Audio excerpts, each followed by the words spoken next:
Hi, and welcome to our instructional video that is designed to make you a smarter gambler. My name is Steve Borey, and I'm the author of the American Casino Guide, which is the #1 best-selling book in the U.S. on the subject of casino gambling and travel, and the only book that comes with more than $1,000 in casino coupons. If you want to know more about the book, be sure to visit our website at americancasinoguide.com. And if you have an iPhone or iPad, be sure to download our free app. Just go to the App Store and search for American Casino Guide.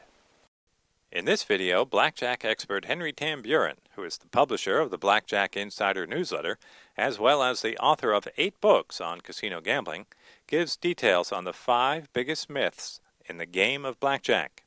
Now here's Henry Tamburin. The number 5 blackjack myth is that figure the dealer's hold card is a 10. And I see this all the time. You see a player with, say, a 12, and the dealer has a 2. The player makes the assumption that the dealer's hold card is a 10. And therefore, he's going to stand on his 12 because he doesn't want to risk busting. He'd rather the dealer take the bust card with his 12. But let's take a look at that whole concept of figuring the dealer has a 10 in the hole. If you look at a deck of cards, there's only 16 cards in the deck that have a value of 10. That's the 10, the jack, the queen, and the king. So you only have 30% of the deck that have a value of 10, and 70% of the cards are non-10. So it's much more likely that the dealer's hold card is a non-10 card than it is a 10.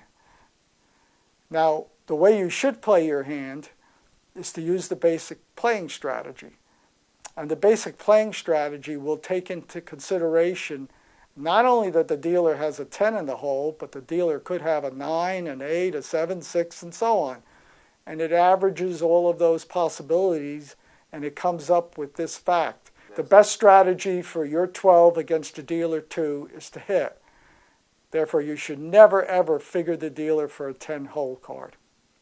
The 4th blackjack myth is, I'm due to win. Now, what do we mean by that? You see this all the time where a player is playing blackjack and he starts losing. And let's say he was betting $10 a hand. Now when he gets to his 4th or 5th loss, what do you think he does? He's going to increase his bets. Why? Because he believes that now he's due to win. You know, he's had a little bit of a losing streak. He knows blackjack is eventually close to an even game. So therefore, he says, the longer the losing streak, the more likely I'm going to win the next hand. So now he increases his bets. Well, the facts are that every blackjack hand has a 48% probability of winning if you exclude the ties.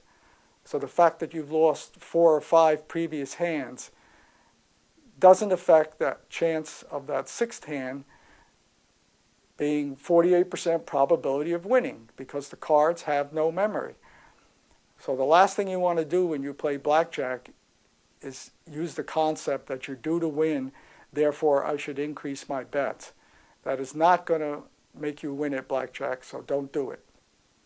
The 3rd big blackjack myth is the fact that betting progressions will increase your chances of winning.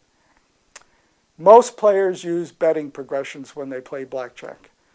And most of the progressions that players use basically tells them that when they win a hand, they should increase their bet on the next hand.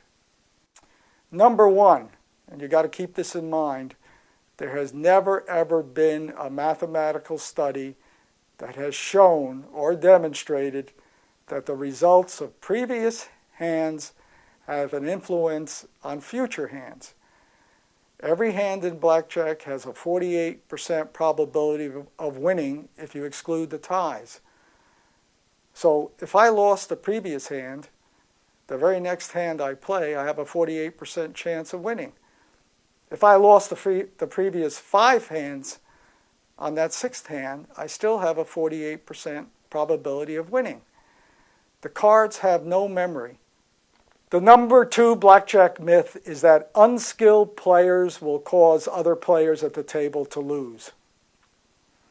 Most players mistakenly believe that if one of their fellow players misplays his hand, that it's going to disrupt the flow of the cards, it's going to screw up what's going to happen to the dealer's hand, and it's going to adversely affect all of the players' outcomes. And it's true, if a player misplays his hand, it could affect the outcome of that round. But for every time that this misplayed hand causes players to lose, there will be an equal number of times when that misplayed hand is going to cause players to win. Unfortunately, players have this concept of selective memory.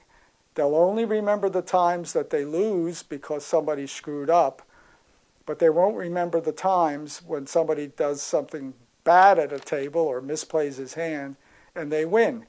I mean, when's the last time you saw a player congratulate another player when he misplays his hand because everybody won? It just doesn't happen. And let's think about it. Suppose that was true, that bad players can really affect an outcome of the round. So let's say you own a casino and you got 100 blackjack tables and you want to make a lot of money. So you decide to hire 100 people and you're going to pay them a salary to do only one thing, and that's to sit at the blackjack tables and to misplay their hands. Because the more they misplay them, the more money you're going to make. Well, obviously that's ludicrous, because if that was the case, every casino in Vegas 60 years ago would have been doing this, and they don't. The number 1 biggest blackjack myth is when a player takes even money. When you're dealt a blackjack and the dealer has an ace, the dealer's going to ask you if you want even money.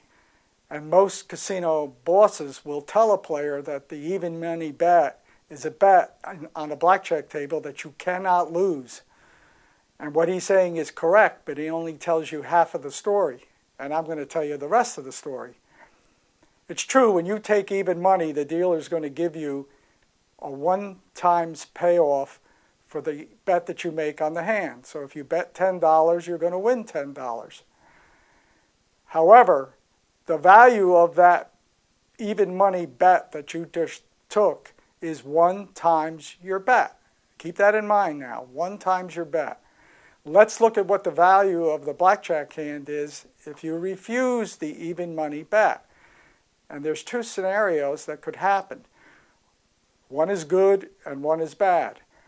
The first scenario, which is the good one, occurs 69% of the time, and that is when the dealer does not have the 10 in the hole. Therefore, she doesn't have a blackjack. And if she doesn't have a blackjack and you're sitting there with a blackjack, you're going to get paid 1.5 times your bet. So a $10 bet, for example, would get paid at $15. The second scenario, which fortunately only occurs 31% of the time, is when the dealer has the blackjack.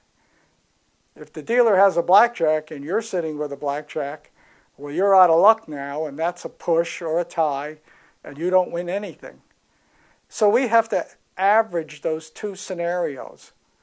The one where you get paid 1.5 times your bet, 69% of the time, versus the 31% you get nothing.